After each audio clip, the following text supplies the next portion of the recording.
Quel est le bilan saisonnier des clubs de motoneige de la région et quoi savoir de la candidate libérale d'Abitibi-Baie-James-Nunavik-Eyou? Voilà les questions qu'on s'est posées pour vous.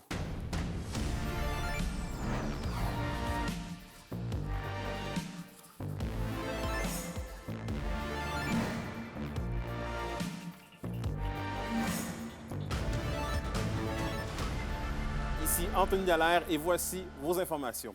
On débute le bulletin dans les sentiers puisque la saison de motoneige tire à sa fin. Après une saison 2023-2024 décevante, on peut dire que la saison 2025 aura souri aux motoneigistes. On fait le bilan avec Alexis Dumont. Dame Nature aura offert une belle saison aux motoneigistes de la région. On a eu droit à une très meilleure saison. Écoute, par rapport à l'année passée, là, c'est vraiment merveilleux. C'est une plus belle saison. L'an passé, on a surpassé 1400 heures à peu près. Cette année, on est plus proche des saisons normales. On a surpassé à peu près 2200 heures cette année. Malgré un mois de décembre avec des températures plus chaudes que les normales, les grandes bordées de neige et les grands froids qu'auront connu la région depuis la mi-janvier ont contribué à offrir une saison de qualité. Pour les touristes, là, ça a été une saison là, extraordinaire pour eux autres. On a rien qu'à regarder dans le cours chez Walmart, là, de 17 à 19 trailers, quasiment toutes les fins de semaine. Donc, c'est tous des touristes qui venaient ici, là, autant des touristes là, québécois qui venaient du sud de la province pour venir faire de la motoneige ici, que des Ontariens à pleine porte. Cette année, on est parti quand on a commencé à surfacer à partir de la mi-janvier jusqu'à aujourd'hui, on a juste eu un bris d'horaire au niveau de la grosse pluie de la mi-mars. Donc, c'est beaucoup mieux que l'an passé, oui. Difficile d'oublier les quelques décès survenus cette saison liés à la pratique de la motoneige, notamment 2 ici en région durant la période des fêtes et un autre vendredi dernier. Malgré tout, les présidents des clubs de motoneige de la région sont d'avis que l'ensemble des utilisateurs font preuve de prudence et respectent les consignes de sécurité. Pendant la saison, on n'a pas eu d'accident ici, en tout cas à Val-d'Or. C'est une belle saison à ce niveau-là. On est présent. Tous les 12 clubs de la région, ils ont chacun le patrouilleur et patrouillent les fins de semaine, patrouillent la semaine. Donc, c'est de l'imprévu. Et en étant présent, mais tout le monde se met en règle pour pas avoir des amendes comme telles. C'est vraiment bien de voir ça par rapport à ce qui se passe il y a 10 ans. Là. Les grands passionnés de motoneige pourront encore fouler les pistes dans les prochains jours en vertu des grands froids qui seront toujours persistants. Et quant à la saison, bien elle se terminera quand Dame Nature le décidera. Alexis Dumont, RNC Nouvelles, à Val-d'Or. Et jour 16 de la campagne fédérale, nous sommes officiellement rendus à mi-parcours de ce marathon politique. On continue notre tour d'horizon des différents candidats. On reçoit aujourd'hui en studio la candidate du Parti libéral du Canada pour la circonscription d'Abitibi, Baie-James-Nunavik-Eyou, Mandy Goldmasty. Madame Goldmasty, bonjour. Bonjour. Donc, Mme Goldmasty, vous êtes née à Waswanipi, vous avez 2 baccalauréats, un en sciences politiques et l'autre en affaires publiques et communication et analyse des politiques à l'Université Concordia. Vous avez été élue en 2021 grande chef du Grand Conseil des cris du Québec, une première pour une femme. Outre ça, qu'est-ce que les gens de votre circonscription doivent savoir sur vous?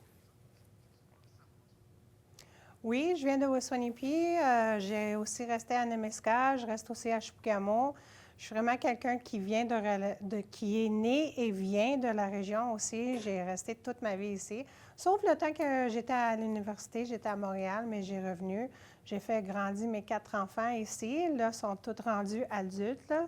Sont partis, eux autres, pour les études dans le sud. Mais, tu sais, je reste encore ici. Puis, j'ai le but de représenter la région. Et pourquoi avoir fait le saut en politique fédérale comme ça? Là? J'ai été élue comme grand chef. J'ai travaillé beaucoup avec les 3 niveaux de gouvernement, municipal, provincial, fédéral. J'ai réussi les dernières 8 années de faire une belle expérience en travaillant avec le Parti libéral. C'est pour ça que j'ai décidé d'embarquer. J'avais une frustration comme grand chef parce que je trouvais que il y avait une représentation dans la région, mais c'était vraiment d'une partie qui n'avait pas d'aspiration d'être en gouvernement. Et moi, je vois qu'il y a des grands besoins dans le territoire. C'est un mandat spécial parce que tu travailles pour la plus grosse circonscription au Québec, mais aussi tu travailles pour plusieurs personnes différentes, des Autochtones, des Autochtones, des Inuits. J'ai des relations entre toutes ces personnes-là. Puis, je pense que j'ai une voix différente, j'ai une approche nouveau, puis je veux vraiment travailler pour le monde ici, travailler pour le mandat, puis représenter la région.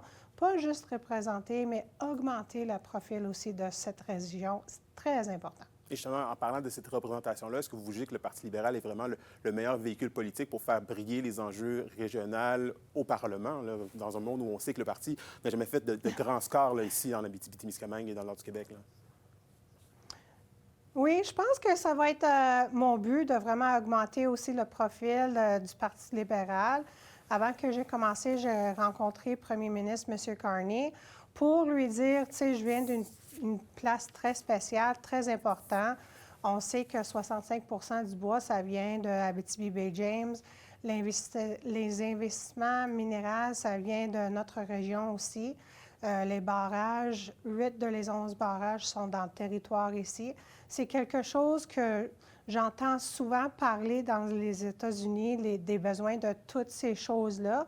Puis moi, je pense que ça prend vraiment une représentation sérieuse avec un profil, une capacité, une expérience de vraiment protéger, augmenter les besoins de la région. Puis je pense que je suis la candidate qui pourrait faire ça. Et justement, si vous êtes élu, vous risquez d'être dans un parti au pouvoir, donc il va avoir les mains là, sur certains leviers décisionnels. Vous avez environ 2 points d'avance dans les sondages présentement sur le Bloc québécois. Quels seront vos engagements clairs là, pour faire avancer les dossiers de la région dans un monde où vous risquez d'être peut-être au pouvoir? Là? Bien oui, je vais essayer de vraiment augmenter mes points là, pour prendre le lead. Mais tu sais, il y a beaucoup de grands dossiers dans cette région-là. J'ai commencé en premier de vraiment rencontrer le monde, rencontrer les élus pour créer vraiment une plateforme pour la région. Oui, j'ai une vision de quoi que j'aimerais amener, mais aussi je comprends qu'il y a des besoins spécifiques dans chaque coin de la circonscription. Puis je travaille avec le monde pour créer un plan qui va ajouter au profil de la région, mais aussi toucher sur les enjeux spécifiques dans chaque village, dans chaque municipalité. Puis aussi de vraiment clarifier que moi, je suis là pour travailler pour le mandat. Je suis là pour faire une représentation. Je me prends comme candidat sérieux. C'est vraiment le parti qui ont venu me chercher. J'ai un peu de relation avec les personnes à cause que j'ai travaillé avec eux autres. Je pourrais faire une représentation sérieuse pour la région pour vraiment, comme j'ai dit, augmenter le profil puis les besoins. Je comprends un peu les besoins de l'infrastructure, la crise de logement, les dossiers concernant les migrations, la santé, les besoins pour les enfants de la région aussi, ça me touche beaucoup au cœur. Mais je veux mieux comprendre c'est quoi les besoins les personnes qui restent ici, les personnes qui vont au dépanneur, qui vont au centre d'achat pour acheter du linge, des choses comme ça.